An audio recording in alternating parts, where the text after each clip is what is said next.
स्थित 52 गजा चूलगिरी स्थित क्षेत्र के पावन परिसर में आयोजित आज के शंका समाधान के कार्यक्रम में यहाँ उपस्थित स्थानीय श्रद्धालुजन एवं देश और विदेश के विभिन्न स्थानों से पधारे उपस्थित श्रद्धालुजनों का एवं उन सभी दर्शकों और श्रोताओं का जो आज यहाँ के आयोजित शंका समाधान के कार्यक्रम का सीधा प्रसारण घर बैठे पारस चैनल, जनवाणी चैनल एवं प्रमाणिक ऐप के माध्यम से देख रहे हैं, सुन रहे हैं, आनंद ले रहे हैं। मैं उन सबों का 52 गजा चूलगिरी स्थित क्षेत्र एवं चतुर्मास धर्म भावना समिति की ओर से हार्दिक हार्दिक अभिनंदन करता हूं। बंधुओं, मैं आपको लिए चलूं शंका समाधान की ओर। इसके पूर्व पूज्य गुरुदेव के आह्वान पर पूरे देश से जीव दया के लिए बहुत सकारात्मक सहयोग मिल रहा है और कई स्वीकृतियां आ रही हैं प्रतिदिन। आज भी कुछ स्वीकृतियां मेरे पास आई हैं, मैं जरूर उनके नाम का उल्लेख करूंगा और आप तालियों के गड़गड़ाहट के साथ समर्थन कीजिएगा। हंसराज जी, दामोदर जी, चैरिटेबल ट्रस्ट मुंबई, इन्होंने 2,50,000 रुपए की राशि दी है, जोरदार। सकल दिगंबर जैन समाज देवास, रीना एवं मीना एवं प्रकाश चंद जी के प्रयास से 1,21,000 रुपए की राशि प्रदान की है, जोरदार। जैन समाज नेहटौर बिजनौर, इन्होंने 21,000 रुपया। और जयस्विन डी शाह, श्रेया, रिशाद, नीता, टमी, रिक्की, सपन ए शाह, इन्होंने भी 21,000। अरिंजय जैन, अर्पित जैन दिल्ली, श्रीमती बीना जैन दिल्ली, टीकम चंद जी जैन, स्थान का नाम नहीं है, राजस्थान, इन सबों ने 11,000 रुपए की राशि प्रदान की। जोरदार कर ध्वनि से अभिनंदन कर दीजिए बंधु। और जैसा कि आपको विदित ही है कि पूज्य गुरुदेव की प्रेरणा और आचार्य श्री के आशीर्वाद से 706 सम्मेत शिखर जी स्थित गुणायतन के पावन परिसर में सहस्त्रकूट जिनालय सह कीर्ति स्तंभ का निर्माण होने जा रहा है। उसके अंदर विराजित होने वाली प्रतिमाओं के लिए भी हमारे पास आज स्वीकृतियां आई हैं। 1,21,000 रुपए की राशि से एक प्रतिमा की स्वीकृति, एक प्रतिमा की स्वीकृति आई है। श्वेता सुनीत जी काला, श्रीमान सुभाष जी धर्म पत्नी, आशा देवी जी काला, सुपुत्र अनित जी एवं सुनीत जी काला एवं समस्त काला परिवार जयपुर। सुश्री वानी जैन टोंगिया जयपुर अमेरिका, सुश्री वानी जैन टोंगिया अमेरिका। चलिए, और बंधु भार 16 परिवार निवासी राहोगढ़ सादा कॉलोनी गुना मध्य प्रदेश की ओर से 4 सदस्यों ने स्वीकृति दी है। शैलेंद्र जैन, साधना जैन, रजत जैन, अपूर्व जैन, इन सबों ने एक एक प्रतिमा स्थापित करने की स्वीकृति दी है। जोरदार करते ध्वनि से अभिनंदन। और बंधु मधु जैन सेक्टर 50 नोएडा दिल्ली, इन्होंने भी एक प्रतिमा की स्वीकृति दी है। जोरदार करते ध्वनि से अभिनंदन कर दीजिए बंधु। और मैं आपको लिए चलूं शंका समाधान की ओर। इसके पूर्व हम लोग सभी गुरु जीव दया की और कुछ स्वीकृति आई है बंधु। मैं श्री संत कुमार जैन, श्रीमती मीरा जैन, सोमिल जैन, रश्मि जैन, निखिल तयाल, मिथिलेश तयाल, राजमंडी गर्ग, ममता, पप्पू एवं मित्रगण 7100 रुपए की राशि, जोरदार अभिनंदन। अशोक कुमार मणिप्रभा सोनी इंदौर, इन्होंने 11,000 रुपए की राशि दी है। जोरदार करते अभिनंदन किए। और चलिए हाथों को जोड़िए, मस्तक झुकाइए और हम लोग गुरुदेव के आशीर्वाद से को अपने अभिषेक करेंगे। बोलिए नमोस्तु गुरुदेव, नमोस्तु गुरुदेव, नमोस्तु गुरुदेव। बोले परम प्रमाण सागर जी महाराज की। गुरुदेव कुछ ऑनलाइन। गुरुदेव पुणे से मुग्धा गांधी पूछ रही हैं, महाराज जी आप अपने प्रवचन में कहते हैं कभी कि अप्रभावित रहना चाहिए और कभी कहते हैं संवेदनशील होना चाहिए, ये दोनों क्या परस्पर विरोधी नहीं है? कृपया स्पष्ट करें। देखिए, हमें दोनों में विरोध दिखता है, लेकिन दोनों में कोई विरोध नहीं। अलग अलग संदर्भ में दोनों चीज़ों का हमें पालन करना चाहिए। स्वयं के साथ कुछ भी अघट घटे तो हम उससे अप्रभावित होकर उसे सहें, और औरों में कोई कष्ट दिखे तो हम उनके प्रति अपनी संवेदना व्यक्त करें। 2 लाइनों में अपनी बात कहूँगा, स्वयं के कष्टों के प्रति सहनशील बने और औरों के कष्टों के प्रति संवेदनशील बने। ये मंत्र बना कर रखिए। हम अपने प्रति प्रभावित होते हैं, दूसरों के मामले में तो अप्रभावित रहते हैं। जहाँ हमें अपनी करुणा प्रकट करने का क्षण हो वहाँ हमारी संवेदना बहनी चाहिए, और जहाँ हमारा चित्त क्षुब्ध होने की संभावना हो वहाँ हमें तटस्थ वृत्ति अपनानी चाहिए। ये अप्रभावित रहने की कला है, तो हमें दोनों को अलग अलग संदर्भ में अपना करके चलना चाहिए। पूज्य गुरुदेव, श्री प्रकाश चंद जी पाटनी अजमेर, उपाध्यक्ष श्री सेवायतन, उन्होंने पूछा है, गुरुदेव अकेलापन और एकांत समानार्थी दिखने वाले शब्दों में गहरा अंतर है। अकेलापन सबसे बड़ी सजा है और एकांत वरदान है। अकेलेपन में छटपटाहट है और एकांत में आराम। अकेलेपन में घबराहट है, एकांत में शांति और सुकून है। गुरुदेव, अकेलेपन से एकांत की इस विचित्र यात्रा को कैसे तय करें? क्या जीवन का यह सार है? देखिए, बात बिल्कुल ठीक की है। एक अकेलापन और एकांत में आपने अंतर प्रदर्शित किया है। मैं इसमें एक कड़ी और जोड़ता हूँ। अकेलापन, एकांत, अकेलापन और एकत्व। एकांत, अकेलापन और एकत्व है। एकांत भीड़ भाड़ से अलग रहना, ये एकांत है। पर कई बार एकांत लोगों के लिए अनर्थ का भी कारण बन जाता है, बल्कि यूँ कहें कि सारे पाप लोग एकांत में ही करते हैं। इसलिए मैं उस एकांत को अनुकरणीय नहीं मानता, आलंबनी भी नहीं समझता। अकेलापन मनुष्य की लाचारी, बेबसी को प्रकट करता है, असहायपन को दर्शाता है। जब मनुष्य की सारी अपेक्षाएं समाप्त होने लगती है, कहीं किसी का कोई साथ नहीं दिखता, वो अपने आप को आश्रयहीन, बेबस, लाचार जैसा महसूस करने लगता है। वो अकेलापन है। जहाँ हमारी अपेक्षाओं की पूर्ति न हो और मन टूटने लगे, वो अकेलापन है। ये भी अच्छी बात नहीं है। लेकिन इन सब से आगे की बात है जो बड़ी एक आध्यात्मिक साधना से प्रकट होती है, वो है एकत्व की अनुभूति। मेरा साथ कोई नहीं है, मैं अकेला हूँ, मुझे कोई साथ नहीं देता, इसमें औरों से अपेक्षा है, पर मुझे किसी के साथ की ज़रूरत ही नहीं और कोई मुझे साथ दे ही नहीं सकता। इस एकत्व की अनुभूति का आनंद ही अलग है। ये एक आध्यात्मिकता है जहाँ किसी से कोई अपेक्षा नहीं। तुम मेरा सहयोग करो न करो, मुझे ज़रूरत ही नहीं है, मैं अपने आप में समर्थ हूँ। जहाँ मुझे किसी की अपेक्षा ना हो, वो एकत्व। तत्वतः अगर विचार करें तो संसार का हर प्राणी उसी एकत्व से जुड़ा है। जब हम अपनी चित्त वृत्ति को अपनी आत्मा से जोड़ लेते हैं तो हमारे भीतर उस एकत्व की अनुभूति होती है। तो हम उस एकत्व का अनुभव करने की कोशिश करें। अकेलापन और एकांत की जहाँ तक बात है, कई बार लोग एकांत में भी अनेकों का साथ जोड़ लेते हैं और कई बार लोग भीड़ में भी अकेलापन महसूस कर लेते हैं। एकांत में भी औरों का साथ हम मानसिक रूप से जोड़ लेते हैं। एकांत में बैठकर यदि व्यक्ति किसी के चिंतन में अपने आप को लगा दिया, कोई प्रेमी एकांत में बैठकर अपनी प्रेमिका का चिंतन कर रहा है, तो वो एकांत पाया जरूर है पर वो अकेला नहीं है। लेकिन कई बार व्यक्ति भीड़ में भी अकेला रहता है। बेटे का IIT में सिलेक्शन हुआ, पिता ने बेटे को मुंबई की ट्रेन में बिठाया, गाड़ी में बिठा करके लौटा, पिता का चेहरा कुछ बुझा बुझा सा। पत्नी पूछती क्या बात है, बेटे को बिठा दिया, हाँ बिठा दिया, सीट मिल गई, सीट मिल गई, ठीक है, तो आप इतने उदास से क्यों दिख रहे हैं? बोले क्या करूँ, ट्रेन में बहुत भीड़ थी और मेरा बेटा अकेला है।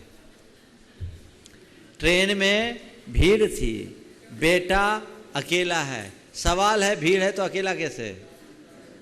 और ये जीवन की एक बहुत बड़ी सच्चाई है। इस भीड़ में भी हर प्राणी अकेला है, जन्मा अकेला है, मरा अकेला है, मरेगा अकेला और जीना भी अकेला है। इसकी अनुभूति का नाम एकत्व की अनुभूति है। जहाँ एकांत की कोई आवश्यकता नहीं, केवल अपने आप को जानने और पहचानने की आवश्यकता है, तो हम उस एकत्व का अनुभव करें।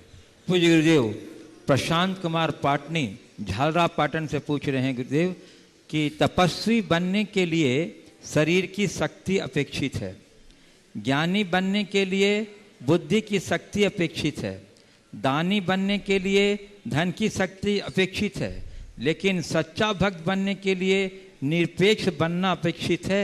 ऐसा क्या पुरुषार्थ करें? क्या क्या बोला? चौथी बात क्या बोली?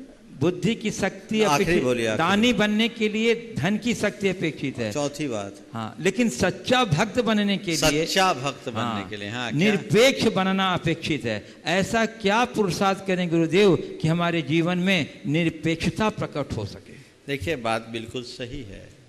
तपस्वी बनने के लिए शरीर की शक्ति, दानी बनने के लिए धन की शक्ति, और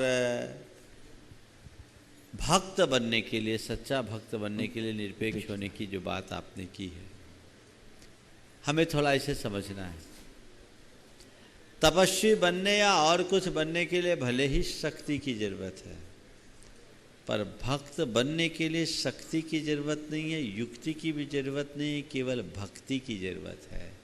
और हृदय में भक्ति प्रस्फुटित हो गई तो बाकी बातें अपने आप छूट जाएंगी। हम चीज़ों से छूटे तब मेरे अंदर भक्ति प्रकट हो, ये बात मुझे कम जचती है। जिस पल मेरे हृदय में भक्ति की धार बहेगी, मैं सबसे अपने आप छूट जाऊंगा।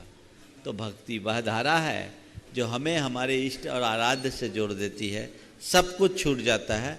इसलिए हमें भक्ति की आवश्यकता है। हम भक्ति के रंग में रंगे, भक्ति के सरोवर में अपने आप को डुबाने की कोशिश करें, हम अपने लक्ष्य तक सुनिश्चित रूप से पहुंचेंगे।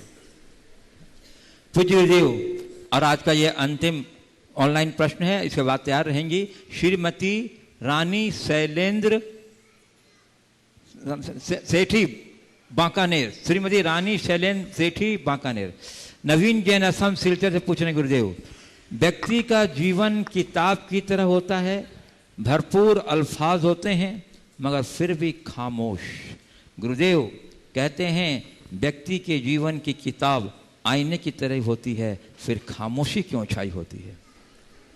व्यक्ति के जीवन की किताब आईने की तरह होती है। व्यक्ति का जीवन किताब की तरह होता है, समझ गए, जिसमें अल्फाज बहुत होते हैं फिर भी खामोशी होती है। व्यक्ति का जीवन की किताब आईने की तरह होती है, फिर खामोशी क्यों होती है? देखिए, बात बिल्कुल सही है। किताब में अल्फाज बहुत है पर फिर भी वो अल्फाज खामोश। पर मैं आपको एक बात कहता हूँ, अल्फाज खामोश भले है पर उन अल्फाजों की ताफसीर में जोश बहुत है। हम अगर किसी किताब को पढ़े तो पढ़ करके शब्द से जो जोश हम प्राप्त करते हैं वो हमारे जीवन को एक अलग दिशा बना देती है। आज कोई भी किताब मनुष्य पढ़े तो वह उसके जीवन का एक बहुत बड़ा आधार बन सकते हैं। इसलिए शब्द भले, अल्फाज भले खामोश हो, पर उसके अंदर से प्रकट होने वाला स्वर अभी भी मुखरित है, उसका संदेश हर पल मुखरित है। काश मनुष्य उसे समझ सके। यदि हमारे अंदर वैसी दृष्टि हो तो हम बहुत कुछ पा सकते हैं। और खामोशी से जो चीज़ सीखा जाता है, कई बार मुखर से वह हम नहीं सीख सकते। इसलिए किताब को पढ़ते समय हम केवल शब्द न पढ़ें, उसके अंदर गुम्फित भाव को पढ़ने की कोशिश करें। वो हमारे मनोमस्तिष्क में अनुगूंजित होंगे और वो हमारे जीवन को एक अलग दिशा देंगे। श्रीमती रानी शैलेंद्र सेठी बांकानेर, उसके बाद तैयार रहेंगे श्री पारस नरेश चंद गोधा बाकी। गुरुवर नमोस्तु। जिस प्रकार पेड़ पर बैठा पंछी इसलिए नहीं डरता क्योंकि वह डाली से ज़्यादा पंखे पर विश्वास और भरोसा रखता है, तो गुरुवर हम उस पंछी की तरह भरोसा और आत्मविश्वास को कैसे रखें? पहली लाइन फिर से बोलिए। पेड़ पर बैठा पंछी इसलिए नहीं डरता क्योंकि वह डाली से ज़्यादा पंख पर विश्वास और भरोसा रखता है, तो गुरुवर हम उस पंछी की तरह भरोसा और आत्मविश्वास को कैसे रखें? देखिए, पंछी को खुद पर भरोसा इसलिए रहता है कि वो औरों पर भरोसा नहीं करता। जिस दिन पक्षी हेलीकॉप्टर पर बैठने लगेंगे ना, उनका भरोसा टूट जाएगा। और थोड़ा देखो, वही पक्षी जब कुछ दिन पिंजरों में रह लेता है ना, और वहाँ का माल खाने का आदी बन जाता है, तो उसकी पूरी उड़ने की शक्ति खत्म हो जाती है, आत्मविश्वास खो देता है। मनुष्य पर निर्भर हो गया है, हम चीज़ों पर निर्भर हो गए, और चीज़ों पर निर्भरता हमारी आत्मशक्ति को कुंठित कर रही है। आज मनुष्य के साथ यही हो रहा, उसकी बाह्य शक्तियाँ दिनों दिन विस्तीर्ण हो रही, पर वो खुद शक्तिहीन, शक्ति छीन होता जा रहा है। हम जितना जितना चीज़ों पर निर्भर होंगे, हमारी क्षमताएं कम होगी। उदाहरण के लिए, जब तक आपके पास मोबाइल हैंडसेट नहीं था, आपको कितनों के फ़ोन नंबर याद थे, और आज शायद खुद का भी ना हो। क्यों हुआ ये कमी क्यों? इसकी वजह क्या? यंत्र पर निर्भर होते ही या चीज़ों पर निर्भर होते ही हम अपनी क्षमताओं को खोना शुरू कर देते हैं। इसलिए हम अगर अपनी क्षमता को विकसित करना चाहते हैं तो पर निर्भरता छोड़। श्री पारस नरेश चंद जी गोधा बाकी, और उसके बाद तैयार रहेंगी श्रीमती पुष्पा गंगवाल इंदौर। नमोस्तु नमोस्तु नमोस्तु गुरुदेव। गुरुदेव, वैसे प्रभाव शब्द का बड़ा प्रभाव है जीवन में, प्रभाव शब्द का बड़ा प्रभाव होता है जीवन में। तो गुरुदेव, मेरी ये जिज्ञासा है कि अगर पुण्यवान माता पिता घर में हो तो उनका प्रभाव संतान पर पड़ता है क्या? और अगर संतान पुण्यवान है तो उसका प्रभाव माता पिता पर पड़ता है क्या? देखिए, समाधान कीजिए। ये सवाल आज से कुछ दिन पहले इसी भाव के साथ आया था, शब्द अलग थे। आपने प्रश्न को दो संदर्भ में अलग अलग कहा। एक संदर्भ में मैं पहले उत्तर दे चुका हूँ, उसकी ज़्यादा चर्चा नहीं करूँगा, केवल संकेत। लेकिन जो पहला पक्ष है उसकी चर्चा जरूर करूँगा। माता पिता यदि पुण्यवान है तो उनका प्रभाव परिवार पर उनकी आखिरी सांस तक पड़े। यदि तुम्हारी पुण्याई प्रबल है तो आखिरी सांस तक संतान तुम्हें हाथों पर लिए रहेगी। तुम्हारी किसी भी इच्छा और भावना की कोई उपेक्षा नहीं करेगा। सब चीज को हर्षित होकर के करेंगे, आनंदित होंगे। और जिनका अगर संतान उपेक्षा कर रही है या व्यवस्थाएं बिगड़ रही है, तो मैं कहूँगा कि अपनी संतान को कोसने की जगह अपने भाग्य को देखो कि सोचो मेरा क्षीण पुण्य है, इसलिए आज ये दुर्दशा है। पुण्य प्रभाव देता है, इसमें कोई संशय नहीं। महान आत्माओं का जीवन महान पुण्य युक्त होता है, और उसी पुण्य के परिपाक से उनको कोई बाधाएं नहीं होती। वे अपने जीवन की गाड़ी को बहुत सहज गति से आगे बढ़ा लेते हैं। आपने दूसरा पूछा है कि संतान का प्रभाव माँ बाप पर होता है। हाँ, किसी किसी संतान से माँ बाप की पहचान बनती है, और किसी किसी माँ बाप से संतान की पहचान बनती है। आज देख लो, संतान से भी माँ बाप की पहचान बनती है। कोई साधु बन जाए तो उनके माँ बाप की अलग पहचान बन जाए। और आज देखो, अशोक जी पाटनी से आर के मार्बल पूरा परिवार पहचाना जाता है। तो ये संतान से माँ बाप की पहचान हुई ना। तो ये अलग अलग अपना अपना पुण्य पाप होता है, और उसका निमित्त नैमित्तिक संबंध जुड़ता है। नमस्ते महाराज। श्रीमती पुष्पा गंगवाल इंदौर, उसके बाद तैयार रहेंगी श्रीमती अनिता पाटोदी साढ़म। परम उपकारी गुरुवर नमोस्तु। आज सोशल मीडिया और प्रिंट मीडिया का बहुत दुरुपयोग हो रहा है, जिसकी वजह से संस्कार और संस्कृति दोनों धूमिल हो रहे हैं। मीडिया वैलेंटाइन डे और 31 दिसंबर को तो इतना कवर करता है, लेकिन गुरु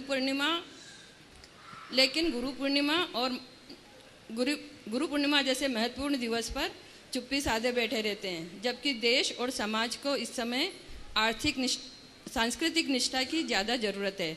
इस समय इनका क्या उत्तरदायित्व होना चाहिए? देखिए, लोगों की सांस्कृतिक निष्ठा शर्मनाने का यह परिणाम। आज है लोग वेस्टर्न बातों को तो बहुत तेज़ी से अपना रहे हैं और अपनी मौलिक पहचान को खो रहे हैं।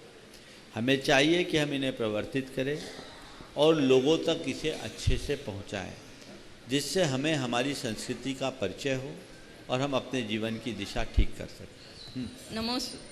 श्रीमती अनिता पाटोदी साढ़म, और उसके बाद तैयार रहेंगे श्री अतुल जी लोहाड़िया, मदनगंज, किशनगढ़। नमोस्तु गुरुदेव। वैसे तो कल हमारा ये क्वेश्चन हो चुका है, कल ये क्वेश्चन, और फिर भी मैं थोड़ा सा पूछ रही हूँ। महाराज से क्या माँ गुरुदेव की सेवा करने से क्या उनका उद्देश्य पूरा हो जाएगा? मात गुरु की सेवा करने से माँ का उनका उद्देश्य पूरा हो जाएगा? माँ की सेवा करने से गुरु की उद्देश्य पूरा हो जाएगा? वो प्रश्न आपका अधूरा है। आप प्रश्न अच्छे से बोलो, क्या है सवाल? आप शायद ये पूछना चाह रहे हैं कि माँ की सेवा करने से क्या गुरु सेवा का उद्देश्य पूरा हो जाएगा। देखिए, माँ की सेवा, पिता की सेवा करना प्रत्येक संतान का कर्तव्य है। और हमारे यहाँ कहा गया मातृदेवो भव पितृदेवो भव। माता पिता का सम्मान कर लो तो सबका सम्मान है। हमें गणेश कथा को याद करना चाहिए। गणेश जी ने अपने माता पिता की परिक्रमा लगाई तो सारे ब्रह्मांड की परिक्रमा का श्रेय पा गए। कार्तिकेय ब्रह्मांड में घूमते रह गए, लेकिन गणेश माँ बाप की कृपा का प्रसाद पा गए और श्रेष्ठता को प्रकट कर दिए। इसलिए यदि गुरु सेवा का और माँ बाप की सेवा का प्रसंग आए तो मैं कहूँगा पहले माँ बाप की सेवा करो, बाद में गुरु की सेवा। बंधुओं, जैन जगत के प्रख्यात मनीषी पंडित श्री मूलचंद जी लोहाड़िया के सुपुत्र श्री अतुल जी लोहाड़िया यहाँ उपस्थित हैं। और बता दूं कि मूलचंद जी लोहाड़िया साहब जो 90 वर्ष की उम्र से गुजर रहे हैं और अभी समाधि की साधना में रहते हैं और गुरुदेव के दर्शनार्थ और आशीर्वाद हेतु यहाँ आए हैं और यहाँ से आचार्य श्री के पास जाएंगे। हमारे श्री अतुल जी लोहाड़िया उनके सुपुत्र प्रश्न रखेंगे। उसके बाद तैयार रहेंगे श्रीमती आस्था विपुल कोठारी कोडन बागड़। महाराज जी के चरणों में मेरे और मेरे परिजनों का त्रैबार नमोस्तु नमोस्तु नमोस्तु। महाराज जी, मार्गदर्शन चाह रहा हूँ कि समाधिरत संलेखना पूर्वक जो व्रत आगे बढ़ रहे हैं उनका उस समाधि उस संलेखना के साथ साथ जो शरीर क्षीण हो रहा है उसके साथ उनकी स्मृति भी कमज़ोर होती चली जाती है और कई बार स्मृति में विस्मृति भी होने लगती है। तो उस समय उनके परिजनों को किस तरह क्या ध्यान रखना चाहिए और किस तरह निभाना चाहिए? देखिए, ये मति भ्रम विस्मरण उम्र के साथ होता है और आखिरी घड़ी में ऐसे समय में बार बार उनकी स्मृति के लिए जोर नहीं दिलाना चाहिए। उन्हें केवल नमोकार मंत्र, अरहंत सिद्ध या अच्छी भावनाएं बनाना चाहिए।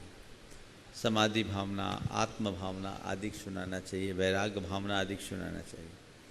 वो सुन रहे हों, समझ रहे हों, यही बहुत है। लेकिन अक्सर हमने देखा है कि कभी किसी की मति भ्रम की स्थिति होती है तो आखिरी में अपने आप ठीक हो जाती है और चेतनापूर्ण उद्दीप्त हो जाती है और वो फिर से सावचेत हो जाते हैं। तो हमें जो प्रायः बार बार जोर डालते हैं, देखो पहचानो हम कौन हैं, क्या है, ये सब बिल्कुल नहीं है। फास्ट से उन्हें अलग करना चाहिए और प्रेजेंट में जीने देना चाहिए। बस उन्हें इतना पता होना चाहिए, मैं एक साधक हूँ, मैं एक शपक हूँ और अपनी आत्मा की साधना कर रहा हूँ। भेद विज्ञान के साथ इस काया को छोड़ रहा हूँ। न शरीर मेरा है, न संपत्ति मेरी है, न परिजन मेरे हैं, न पुत्र मेरा है, न परिवार मेरा है, न पैसा मेरा है, मेरा केवल मैं हूँ। बस इतनी समझ उसकी बन गई तो बेड़ा पार। नमस्ते। श्रीमती आस्था विपुल कोठारी कोडन बागड़ उसका तैयार रहेंगी। श्रीमती शोभा पांड्या नलखेड़ा मध्य प्रदेश। मेरी आस्था के केंद्र बिंदु परम पूज्य मुनिश्री के चरणों में बारंबार नमोस्तु नमोस्तु नमोस्तु। हे मुनिवर, गृहस्थ जीवन को संभालने के लिए किस प्रकार एक नव विवाहिता को किस प्रकार व्यवहार और परमार्थ में सामंजस्य बनाकर चलना चाहिए? कृपया मार्गदर्शन एक सप्ताह पहले मैंने इस पर पर्याप्त प्रकाश डाला है, उस क्लिप को सुन लेना। चलो। नमस्ते। श्रीमती शोभा पांड्या नलखेड़ा मध्य प्रदेश और उसकी बात तैयार रहेंगी श्रीमती प्रीति जैन आरोन। नमोस्तु नमोस्तु नमोस्तु। महाराज श्री, मेरा प्रश्न है, सहजाति विवाह, विजाति विवाह, अंतरजाति विवाह करने वाले मोक्ष के पात्र हो सकते हैं क्या, या मुनिराज को आहार दे सकते हैं क्या? देखिए, मोक्ष का पात्र तो बीतरागी होता है और ये सब चीज़ें जो है संहिताओं से जुड़े हैं। जिस भी संघ में ऐसी बात हो, उस संघ की प्रक्रिया से अनुरूप आप उनसे पूछो और वो स्वीकार करे तो दो, न करे तो मत दो। नमस्ते गुरुदेव। श्रीमती प्रीति जैन आरोन मध्य प्रदेश। उसके बाद तैयार रहेंगे सुधीर कुमार चौधरी चित्तौड़गढ़। महाराज श्री के श्री चरण में त्रिकाल नमोस्तु नमोस्तु नमोस्तु। महाराज श्री, मेरा प्रश्न है, आजकल हर संस्था हर लोग अपने आप को मुमुक्षु मंडल लिखते हैं, तो मुमुक्षु होते कौन है और कौन कौन को पात्रता होती है मोक्षु की? मुमुक्षु वो है जो मोक्ष की इच्छा रखता है। पात्र बता रहा, मुमुक्षु का अर्थ है मुक्तुम इच्छु मुमुक्षु, जो छोड़ने और छूटने की इच्छा रखता है मुमुक्षु है। सच्चा मुमुक्षु तो हम हैं। हर साधु मुमुक्षु है क्योंकि वो सारे बंधन को छोड़ता है, और बिना मुमुक्षु बने मुक्ति नहीं मिलेगी। मुक्ति पाना है तो मुमुक्षु बनो, पर मंडल वाला नहीं, कमंडल वाला और पीछे वाला मुमुक्षु। में बार बार नमोस्तु पीछे और कमंडल वाले नमोस्तु मुमुक्षु का कल्याण होगा, मंडल वाले तो ऐसे ही मंडराते रहेंगे। समझ गए? इसलिए सच्चे मार्ग पर चलो, आत्मा की पहचान करो, भेद विज्ञान करो, रत्नत्रय का आश्रय लेकर जीवन को गति दो। श्री सुधीर कुमार नमोस्तु चौधरी चित्तौड़गढ़ राजस्थान। उसके बाद तैयार रहेंगे श्री जितेंद्र जी समता जी काला बड़नगर। हे गुरुदेव, नमोस्तु नमोस्तु नमोस्तु। मेरे और मेरे परिवार की तरफ से और चित्तौड़गढ़ के सभी समाज के बंधुओं की तरफ से नमोस्तु नमोस्तु नमोस्तु। हे महाराज, मेरी जिज्ञासा है कि संभलना, व्यवस्थित करना, हिफाजत करना और सुरक्षित रखना, ये एकार्थवाची शब्द है या भिन्न है, और हमें इसे अपने जीवन में साथ में कैसे व्यवहारित कर सकते हैं? संभालना, व्यवस्थित करना, हिफाजत करना और सुरक्षित करना। देखिए, सामान्य अर्थ में देखें तो ये चारों शब्द एक अर्थवाची है, पर विशेष देखें तो हर शब्द का अपना अपना अर्थ होता है और हर शब्द की अपनी अपनी तासीर है। हम शब्द शास्त्र के अनुसार इनकी व्याख्या करें तो अलग अलग अर्थ होगा, पर आपने पूछा संभालना, हिफाजत करना, सुरक्षित रहना और व्यवस्थित करना। हम चारों को एक उदाहरण से चारों का अंतर आपको बताना चाहते हैं। संभालना, कोई चल रहा है, कदम लड़खड़ाने लगे, हमने उसे संभाल लिया, हाथ पकड़ लिया, ये संभालना हुआ। एक जगह पेड़ लगा है, पौधा तेजी से बढ़ रहा है, हमने उसके चारों तरफ ट्री गार्ड लगा दिया ताकि वो मवेशी से बच जाए, ये सुरक्षित करना है। बहुत सारी चीज़ें यत्र तत्र फैली हुई थी, कमरा बेतरतीब दिख रहा था, आपने सबको सुसज्जित कर दिया, व्यवस्थित कर दिया, अच्छे से अरेंज कर दिया। ये व्यवस्थित करना है। और हिफाजत करना यानी किसी व्यक्ति के जीवन में कोई परेशानी आए, समस्या आए, और उस समस्या के निदान का रास्ता खोल देना, उनके जीवन के निर्वाह की व्यवस्था जुटा देना, ये एक प्रकार से हिफाजत करना है। अगर हम देखें तो चारों जगह अलग अलग शब्दों का हम प्रयोग करते हैं, तो जहाँ जैसी आवश्यकता है वैसा प्रयोग किया जा सकता है। श्री जितेंद्र समता काला बड़नगर मध्य प्रदेश। उसके बाद तैयार रहेंगे अध्यात्म जैन नेमी नगर इंदौर। गुरुदेव के चरणों में काला परिवार बड़नगर की तरफ से त्रिबार नमोस्तु नमोस्तु नमोस्तु। गुरुदेव, आज के परिवेश में अपरिग्रह को मापने का पैमाना क्या है और उस पैमाने को हम अपने जीवन में कैसे चरितार्थ करें? देखिए, अपरिग्रह हमारे जीवन का एक बड़ा आदर्श है, और ये बात सही है कि वर्तमान के सारे जीवन मूल्य, सामाजिक मूल्य अर्थ प्रधान हो गए। इसलिए ऐसे समय में अपरिग्रह की लोग बातें तो करते हैं, पर अपरिग्रह के आदर्श को दिखा नहीं पाते। आपने पूछा अपरिग्रह का सच्चा आदर्श, तो आप किसी दिगंबर मुनि को देख लीजिए, अपरिग्रह का इससे बड़ा आदर्श और कुछ नहीं हो सकता।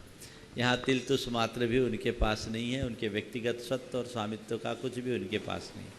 लेकिन आप कहोगे हम श्रावकों के साथ क्या होगा, तो मैं यही कहूँगा, आप अपरिग्रह के आदर्श को आत्मसात करना चाहते हैं तो दो बातें अपने जीवन में अपनाएं।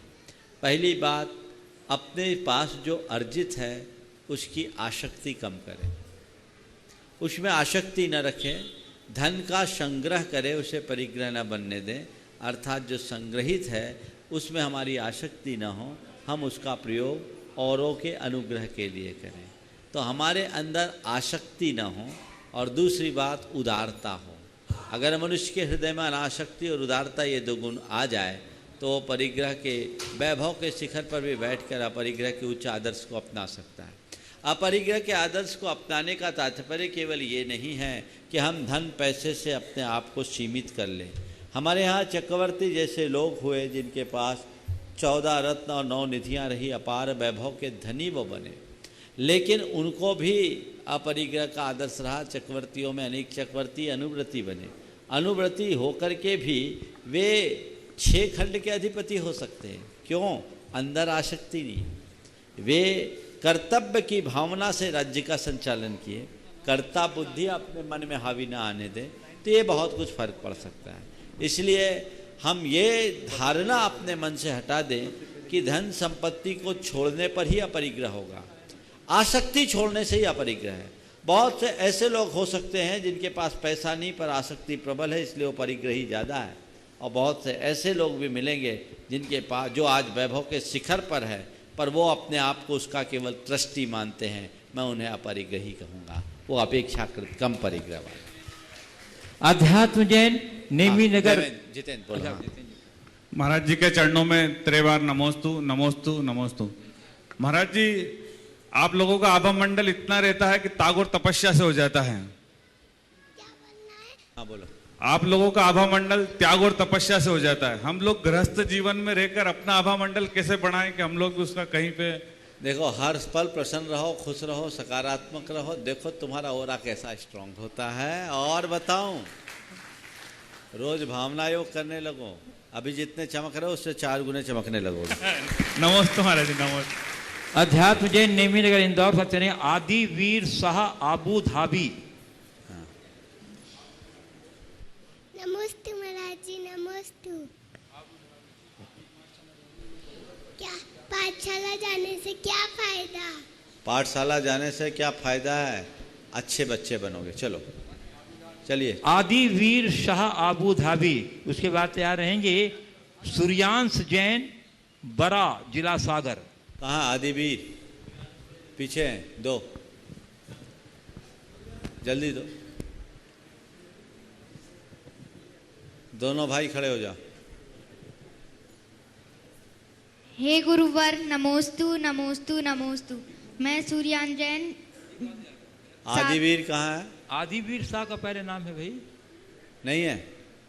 चलिए ठीक है, ठीक है चलो। मेरा ये प्रश्न है, अगर कोई नियम लेता है तो कोई पालन करता है और कोई नहीं करता तो उसका क्या फल मिलता है? एक आदमी परीक्षा में जाता है, एक बच्चा वो पेपर देता है, और एक परीक्षा में जाता है और बिना लिखे आ जाता है, क्या फल मिलता है? मार्क्स कम मिलते हैं। जो एक ने बिल्कुल ब्लैंक पेपर छोड़ दिया और एक ने पूरा पेपर किया तो क्या होगा? एक पास होगा और एक फेल। तो जो नियम लेके तोड़ेगा वो जिंदगी की परीक्षा में फेल होगा। चलो। नमोस्तु महाराज। सूर्यांश आकांक्षा जैन कोटा राजस्थान। हाँ। और उसके बाद तैयार रहेंगे श्री विनोद जी किरण जी दोषी, बांकानेर, ट्रस्टी, 52 क्षेत्र। नमस्ते महाराज जी। महाराज जी, अभी हम लोग नेमावर से विद्यासागर जी महाराज के यहाँ से होते हुए आ रहे हैं सारे परिवार के साथ। वहाँ पर मैंने एक चीज़ नोटिस करी है कि अगर बारिश होती है तो वैसे हमारे प्रॉपरली अगर हम ग्राउंड पे देखें तो बहुत सारे टाइप के कीड़े वगैरह होते हैं, लेकिन वहाँ पर एक भी अर्थवॉर्म तक भी नहीं था, एक अर्थवॉर्म तक भी नहीं था। तो महाराज जी, ये उनका प्रताप है कि? मैं तो यही मानूंगा कि वहाँ नहीं था तो उन्हीं का प्रताप होगा। इसमें क्या है, अच्छी बात। मतलब बहुत लेकिन एक बात बोलूं, ऐसा नियम मत बना लेना कि जहाँ वो रहते हैं वहाँ कीड़े नहीं होते हैं। एक बात मैं जानता हूँ, धरती के कीड़े उनके रहने पर रहे या न रहे, लोगों के दिमाग का कीड़ा जरूर चला जाता है, समझ लो।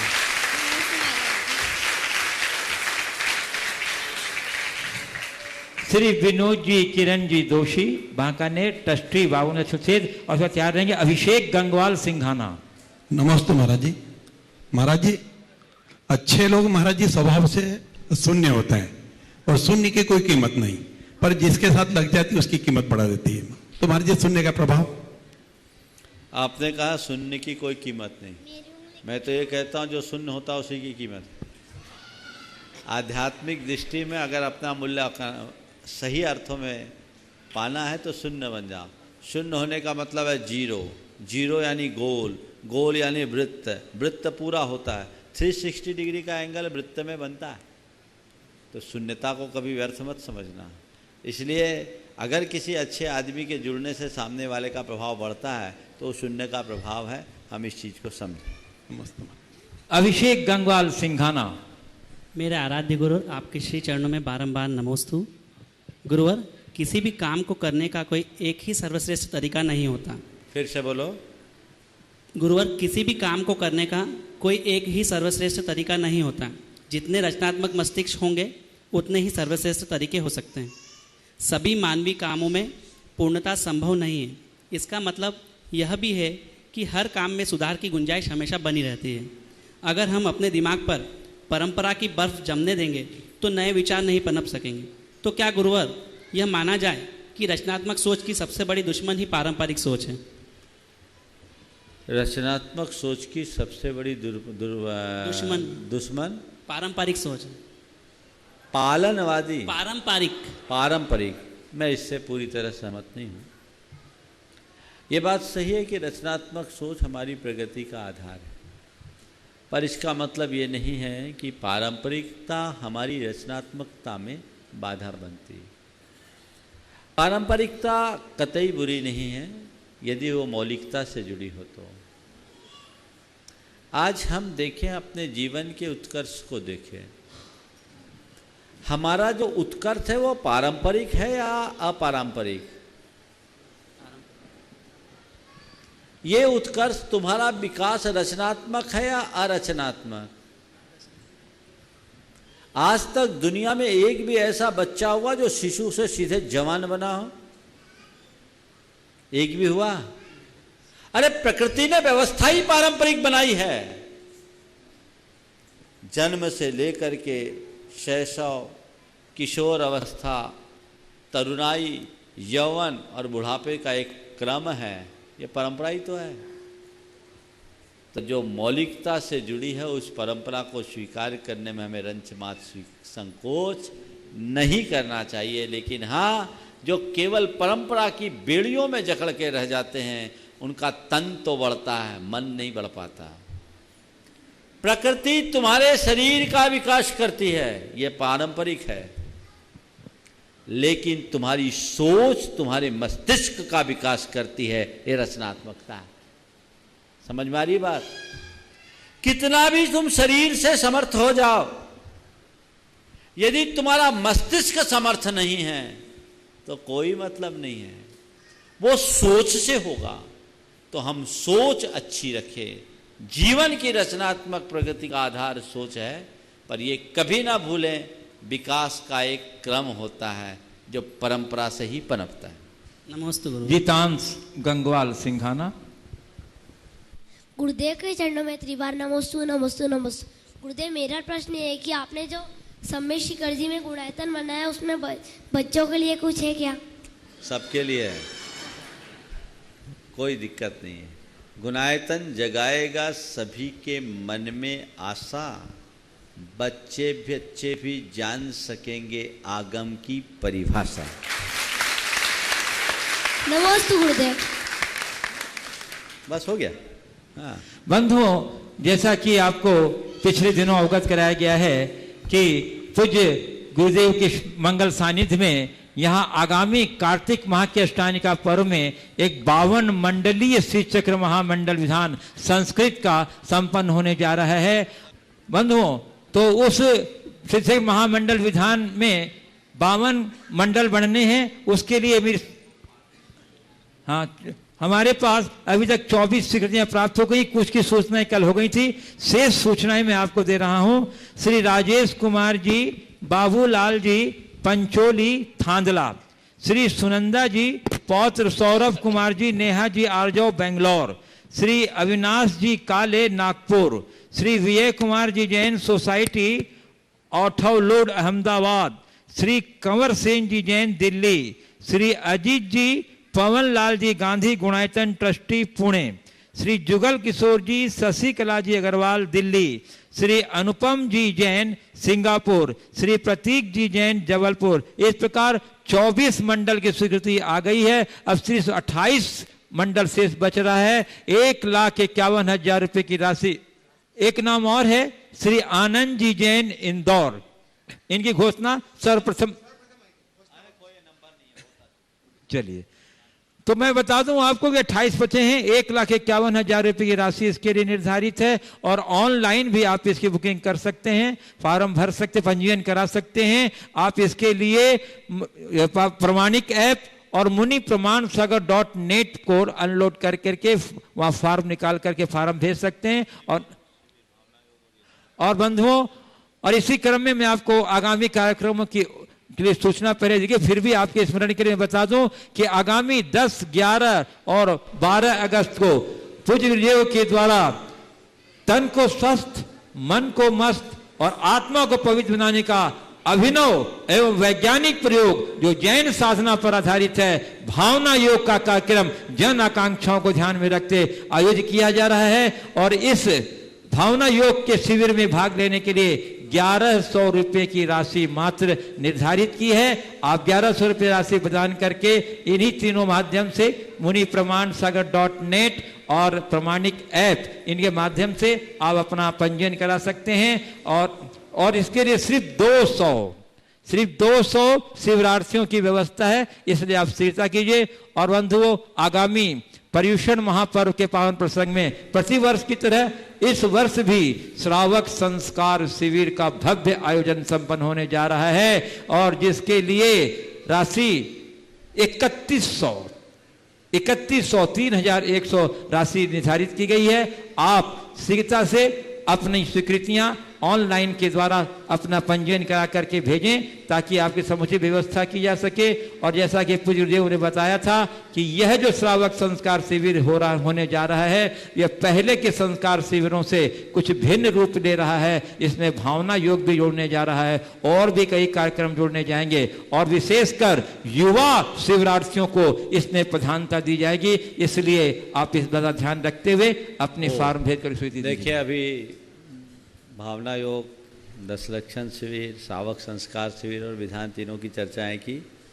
इन तीनों में एक में थोड़ा गड़बड़ हो गया। मैंने कहा तो था कि बाद में घोषणा करना, पर घोषणा हो गई 10, 11, 12, बाद में मालूम पड़ा 12 तारीख को तो सोमवार है।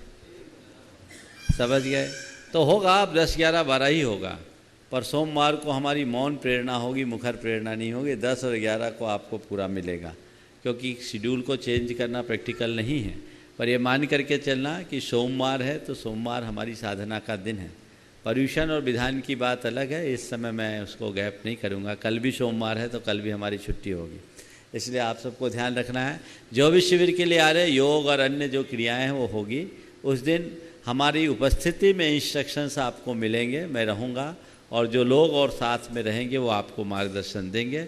और 12 तारीख को आपको 12 बजे के बाद छुट्टी मिल जाएगी। इसलिए ये कार्यक्रम जैसा अभी यहाँ घोषित किया गया 10, 11, 12, वो 10, 11, 12 ही है, लेकिन उसका स्वरूप थोड़ा सा परिवर्तित है।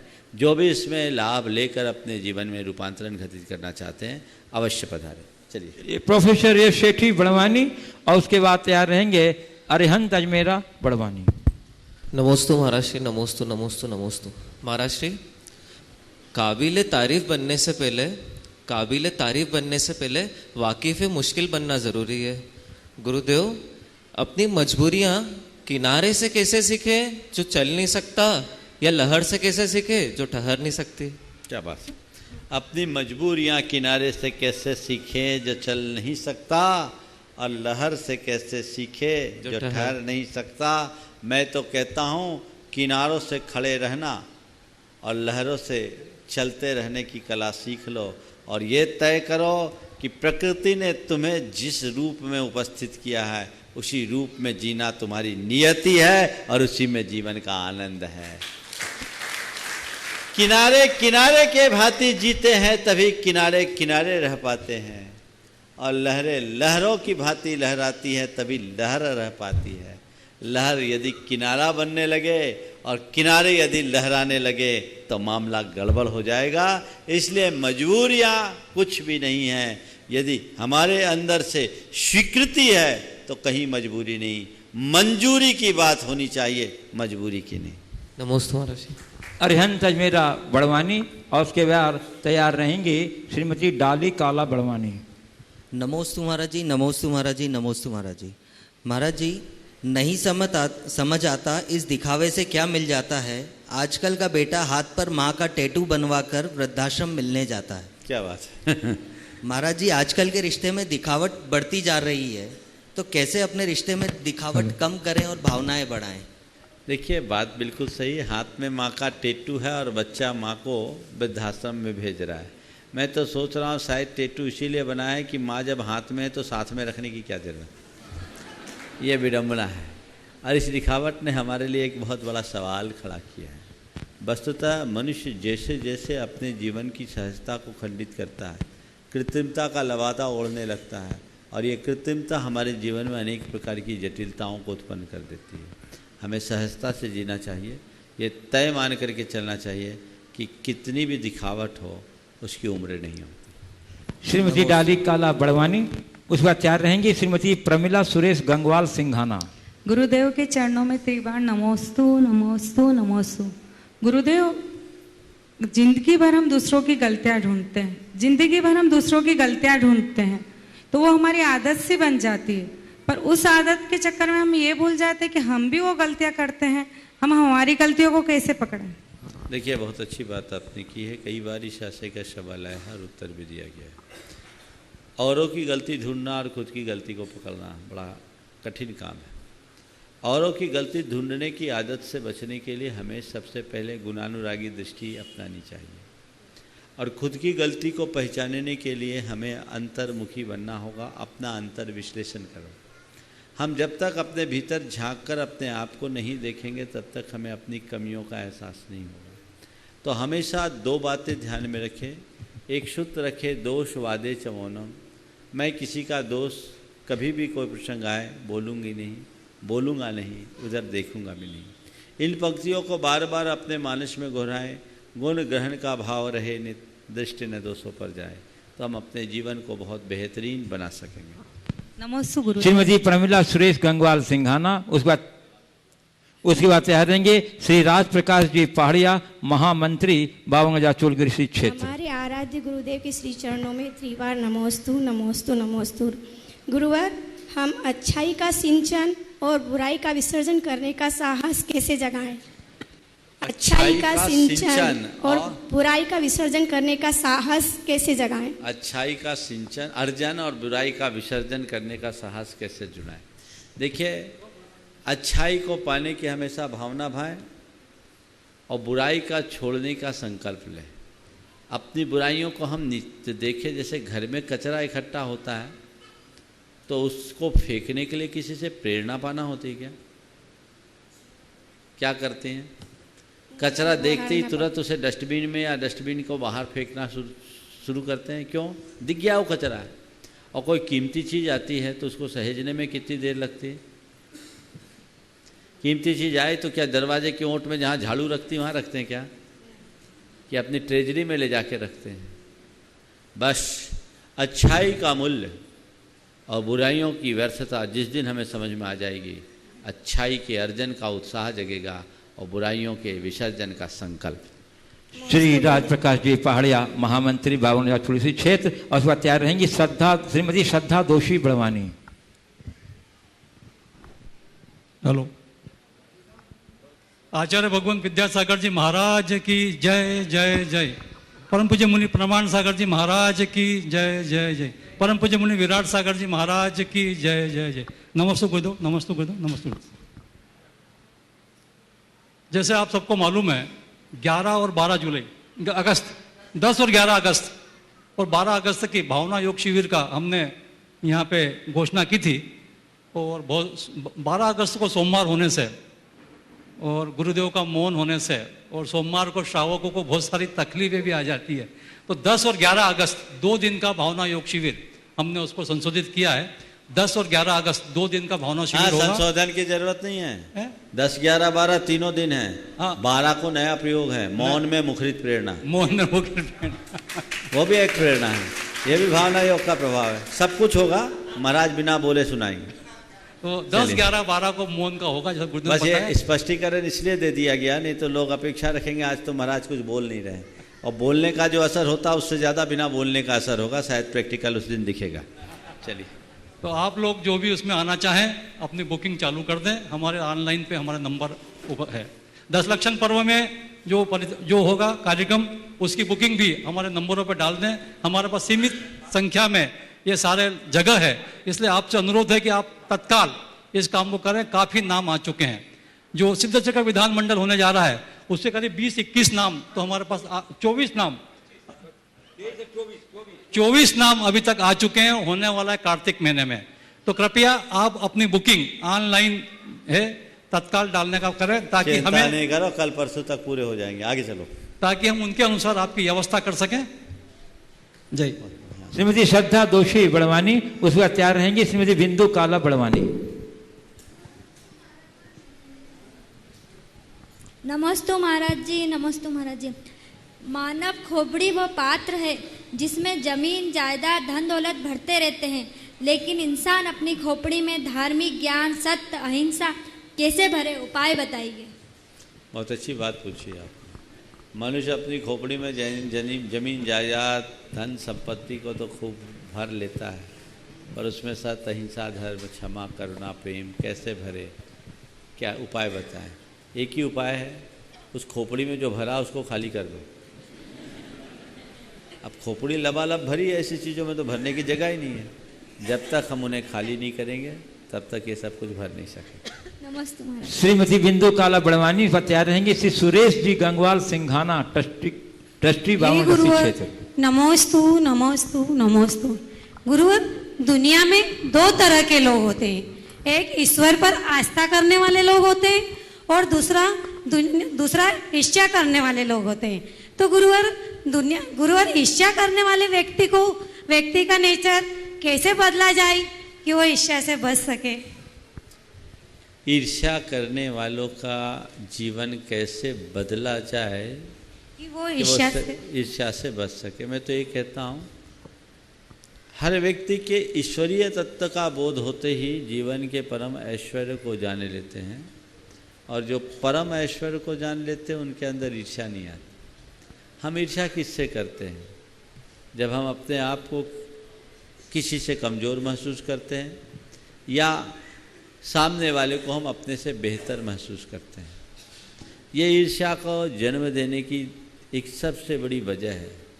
लेकिन जिस पर हमें ये पता लग जाएगा कि हम तुम सब संसार के हर प्राणी तत्तः समान हैं, न कोई बड़ा है न छोटा, न अच्छा है न बुरा, न कोई उच्च है न तुच्छ, न महान है न हीन, सब समान हैं, तो फिर ईर्ष्या कैसे?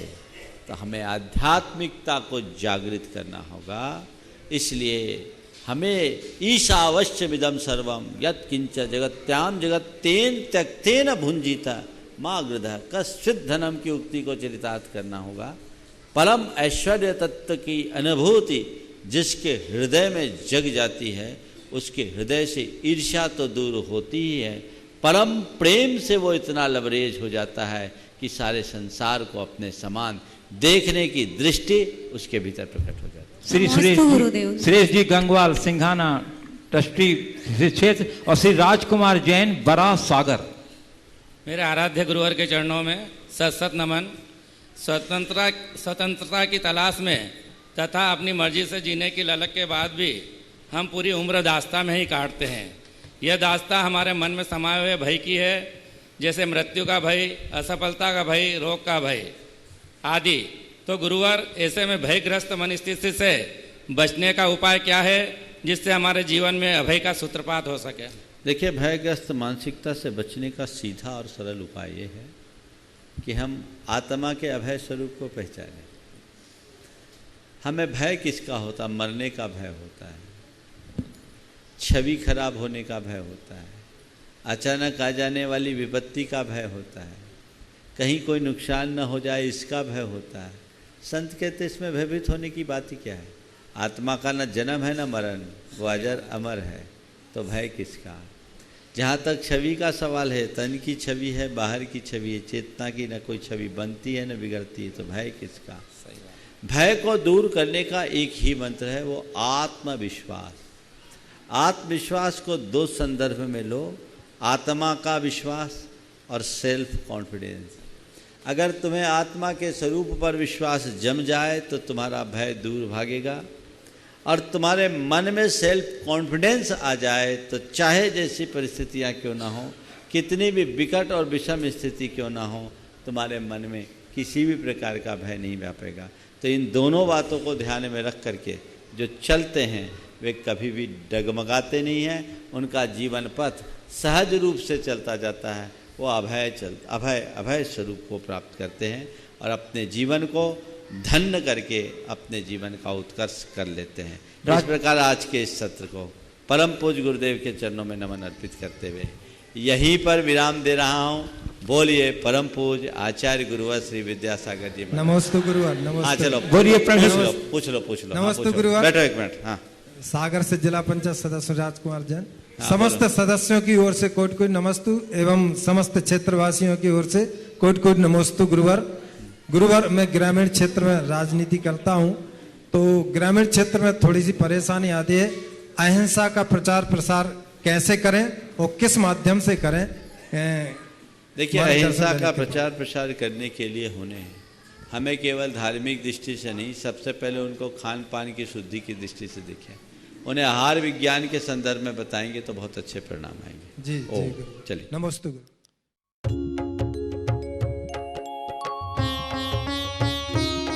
शक का समाधान।